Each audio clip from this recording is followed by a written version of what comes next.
मधु, बचपन से मैं अकेला ही मेहनत कर रहा हूँ, ये सोचकर मेरी मदद करने के लिए पढ़ाई दिमाग में नहीं घुस रही, ये कहकर तूने पढ़ाई छोड़ दी और काम करने लगा। अब तेरे दोनों भाई अच्छी जगह पर हैं, दोनों देवर को अच्छी पगार मिलती होगी, ये तेरी पत्नी सोचती होगी। देख मधु, ऐसा नहीं है कि पढ़ा लिखा ही कुछ कर सकता है। हिम्मत और हौसला हो तो कोई भी कुछ भी कर सकता है।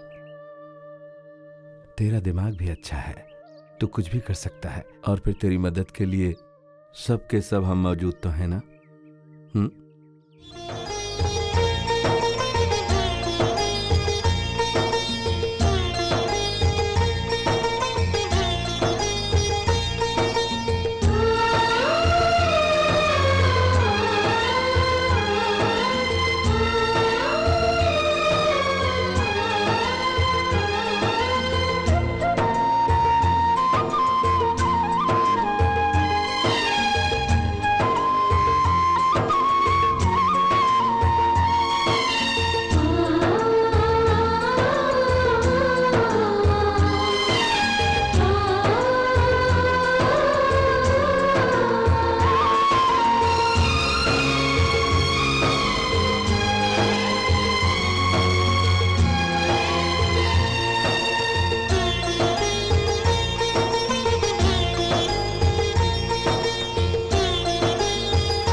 आओ बेटा। नमस्ते जी। अगले हफ्ते से 100 अचार का पैकेट, 100 मसाले का पैकेट भी डाल देना, ठीक है? ठीक है जी। मार्केट में आपके प्रोडक्ट की बहुत डिमांड है। अच्छी बात है। नमस्ते नमस्ते, बेस्ट ऑफ लक।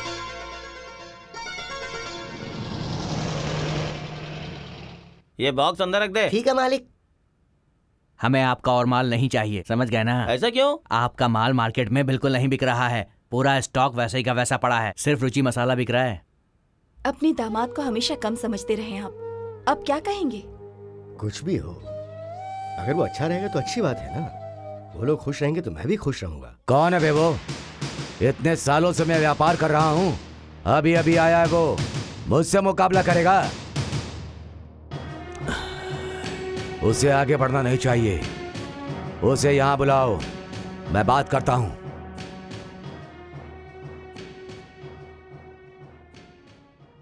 नमस्ते जी। आपने बुलाया था? तुम्हें अचार की दुकान बंद करनी हो गई। कितना चाहिए? 10 लाख दूंगा, चलेगा? 10 लाख क्या, 10 करोड़ दोगे तो भी मैं अपनी कंपनी बंद नहीं करूंगा। अच्छे से सोच कर बताना, इस धंधे में छोटे से बड़ा हुआ हूं, मुझसे मुकाबला बहुत महंगा पड़ेगा। 6000 लोग मेरे नीचे काम कर रहे हैं, पूरे मुंबई में मेरी ब्रांच है, मैं मार्केटिंग नहीं कर रहा हूं। आफ्टर ऑल अपने घर में बना करके तुम कैसे मार्केटिंग कर पाओगे? आपने पूरे राज्य में 6000 वर्कर्स रखे हुए हैं और मेरी कंपनी से डर रहे हैं, इसका मतलब कि मेरा माल अच्छी क्वालिटी का है, और अगर क्वालिटी अच्छी है तो फिर मुकाबला क्या? इस दुनिया में मैं कहीं भी मार्केटिंग कर सकता हूं। चलता हूं।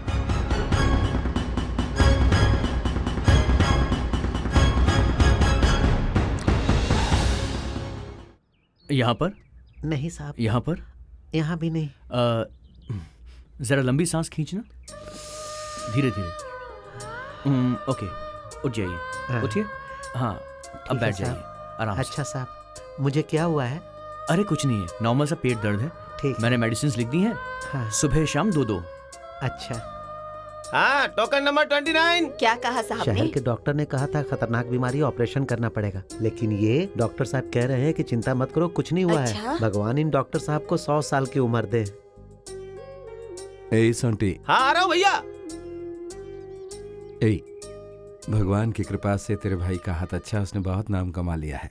तो उसके साथ रहकर उसका ख्याल रखना। काम में इतना घुस जाता कि ठीक टाइम पे खाना भी नहीं खाता। आप बिल्कुल चिंता मत कीजिए भैया, 1 बजे पेशेंट बंद, खाना चालू। हाँ, वैसे ही ख्याल रखना। मैं देख लूंगा भैया, आप जाइए। हाँ।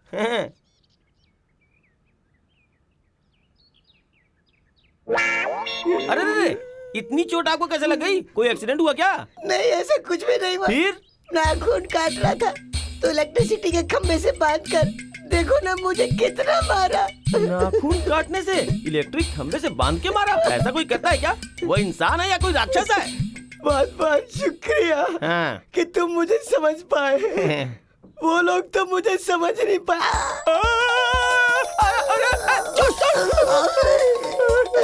नाखून काटने का मतलब उंगली काटना? तुझे मारना नहीं चाहिए, मार डालना चाहिए। अरे मुझे कहीं सेप्टिक ना हो जाए। हमारे दोनों गांव के बीच में एक मल्लिकार्जुन स्वामी का मंदिर है जिसकी हालत इस वक्त बहुत खराब है। इतने दिनों तक हमारे गांव वाले कुछ करेंगे ये सोचकर तुम्हारे गांव वाले, और तुम्हारे गांव वाले कुछ करेंगे ये सोचकर हमारे गांव वालों ने इसे ऐसे ही छोड़ दिया।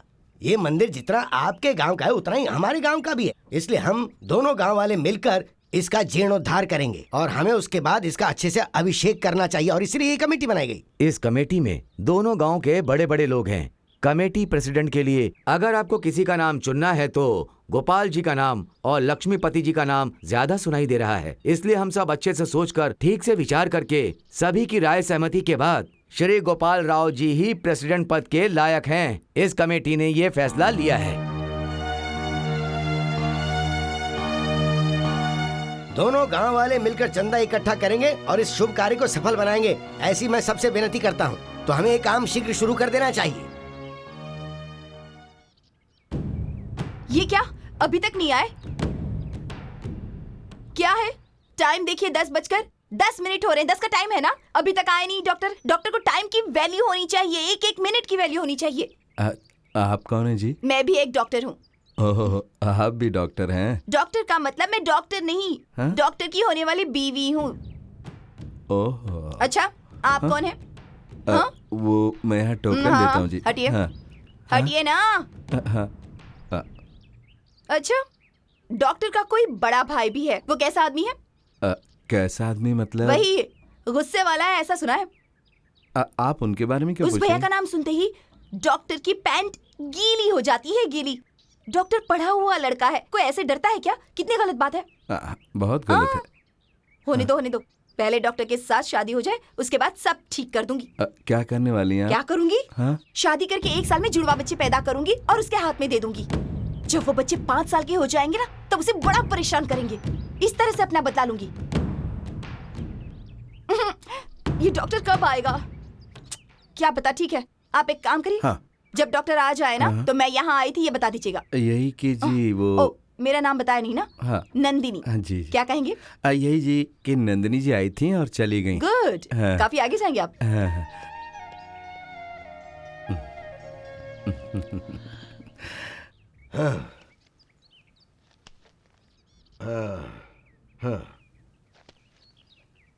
और अब ये पूरा हो गया है, पूरे 4,98,200 रुपए। और तुमने जितना दिया उतना तो मैं नहीं दे पाऊंगा, पर इस भगवान के कार्य के लिए मेरा चंदा 1,800 रुपए है। और अब हो गए पूरे 5 लाख। ठीक है यार, मैं शहर जाकर ये पैसा बैंक में जमा करवा के आता हाँ हूँ। ठीक है, वैसे मैं भी तुम्हारे साथ चलता, लेकिन शाम को इंस्पेक्टर इंस्पेक्शन के लिए आ रहा है। कोई बात नहीं, हाँ। मैं चलता हूँ।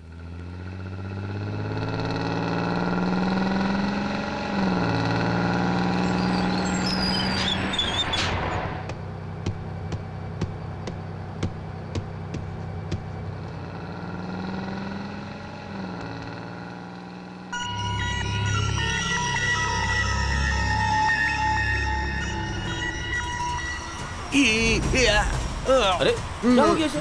क्या हो गया? अरे जरा बंद करो भाई।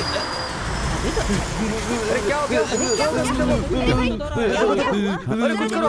ऐसे कुछ नहीं होगा। दांत जुबान काटने से पहले उनके बीच में कुछ कड़क चीज रख दो। देखो ये मुंह में डालकर देखिए।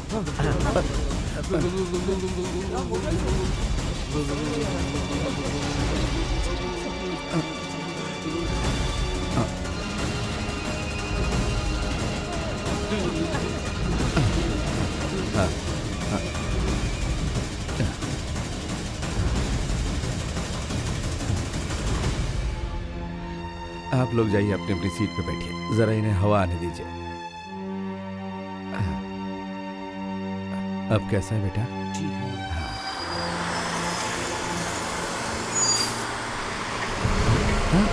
अरे अरे मेरा बैग कहाँ गया? अब किसी ने मेरा बैग देखा क्या? अरे क्या हुआ? उसमें 5 लाख रुपए लगता था। है चोरी हो गई।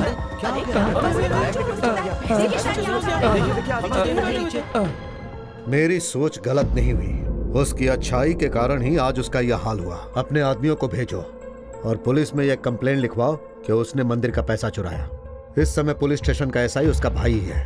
वह खुद जाकर अपने भैया को अरेस्ट करेगा और उसे ले जाकर थाने में बंद करेगा। और जब मैं ये अपनी आंखों से देखूंगा तब मेरे दिल को शांति मिलेगी। अरे गोपाल जी, आपने मंदिर का पैसा चुराया, ऐसा पुलिस कंप्लेंट किसी ने की है। पुलिस आपको लेने के लिए आ रही है गोपाल जी।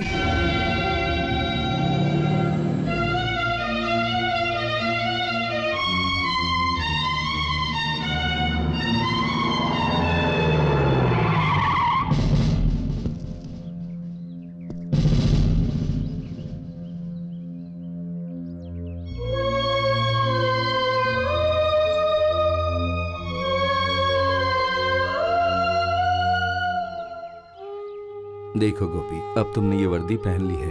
अब तुम्हारी नजर में भेदभाव नहीं होना चाहिए। गुनहगार चाहे तेरा भैया हो या कोई और हो, उसे सजा देने का अधिकार है तुझे। ये तेरा फर्ज है, इस वर्दी का गौरव है।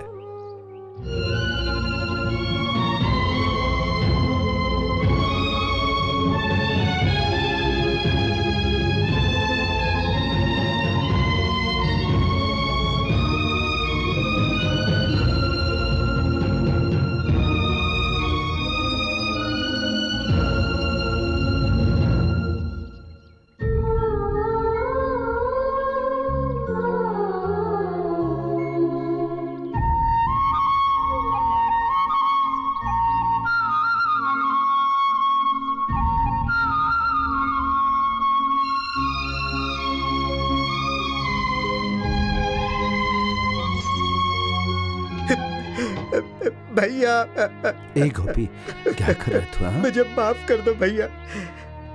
ये सच है कि मैं पुलिस वाला बनना चाहता था, लेकिन मुझे ये दिन भी देखना पड़ेगा। मैंने कभी नहीं सोचा था भैया, मेरी ये नौकरी आपकी दी हुई भीख है। आपको हथकड़ी लगाकर अपनी नौकरी बचाने से अच्छा कि मैं अपनी जान दे दूं। मैं ये काम नहीं कर सकता भैया, नहीं कर सकता, नहीं कर सकता।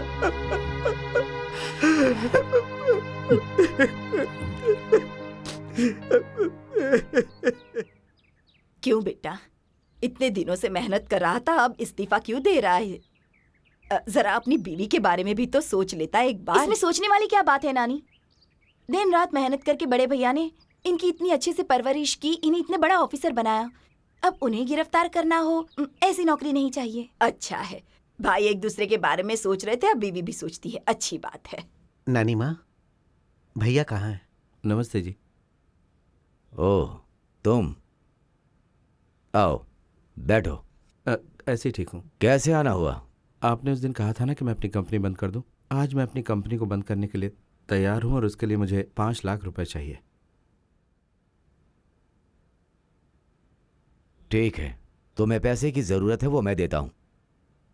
थैंक्स जी। लेकिन तुम्हें अपनी कंपनी बंद करने की जरूरत नहीं। सर?